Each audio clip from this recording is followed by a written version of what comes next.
We're here in the Harvard Yenching Library at Harvard, and we're talking to Steve Owen, a great authority on Chinese literature, and then particularly in the poetry of the Tang Dynasty.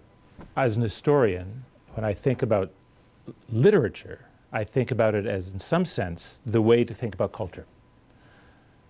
And in the Chinese case, I go back to say, well, we have this notion of sort of both the notion that there are patterns in the world that we can translate into human affairs, into the ordering of human affairs, to the idea that there are classics, that there are a series of texts that accumulate over time, that there's a notion of the civil versus the military, that we can take people who are schooled in culture and who can write and who know the texts, and we can entrust them with a responsibility for government. So that's sort of an historian's take on why literature and being literary and literacy all matter. But in some sense, it doesn't help me understand why poetry matters. And so that's why we ask you to come here to help guide us. Well, let's think of poetry in a larger sense. But poetry is certainly, it's really it's hearing that in action. This was the promise in the classical poetry, that you were, there's one thing of knowing history, it's another thing of being there, hearing it, hearing somebody talk about it, and the promise that you could actually make that moment last, make that person last, make that response last. That's a grand promise. And that you have immediate access to the past, not mediated historian's knowledge, but really immediate access, if you read well. And of course, the famous essay on literature by Cao Pi says literary works are the greatest accomplishment in the workings of the state. A splendor that never decays. Glory and pleasure go no further than the body. To extend both of these to all time, nothing can compare with the unending permanence of a work of literature. It was for this reason that writers of ancient time gave their lives to the ink and the brush, and that's a nice phrase. They spent their lives on it, time on it, and revealed what they thought in their writings.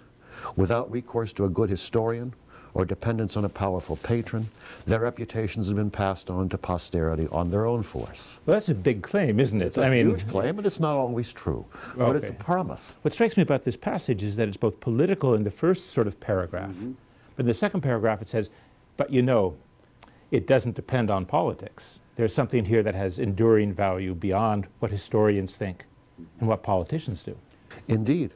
There is, if we think of the Book of Odes, the Book of Poems, as sort of this primal work of literature in Chinese history, it's also at the same time, isn't it sort of responses to the political order of the day? Or? It's responses to the political order of the day. I think that's one thing true about Chinese poetry, that it always contextualizes. But again, it's one thing to know it, another thing to be there and hear it. And as the classical poetry, the Book of Odes says, poetry articulates what's on the mind, right?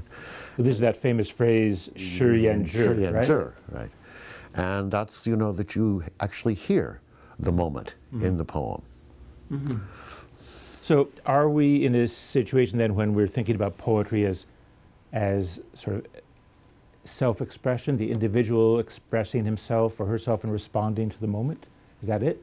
I think that's it, but that subsumes history in itself. What do you mean? I mean that history gives you, the knowledge of. It depends on what can be manipulated, the way you can massage data.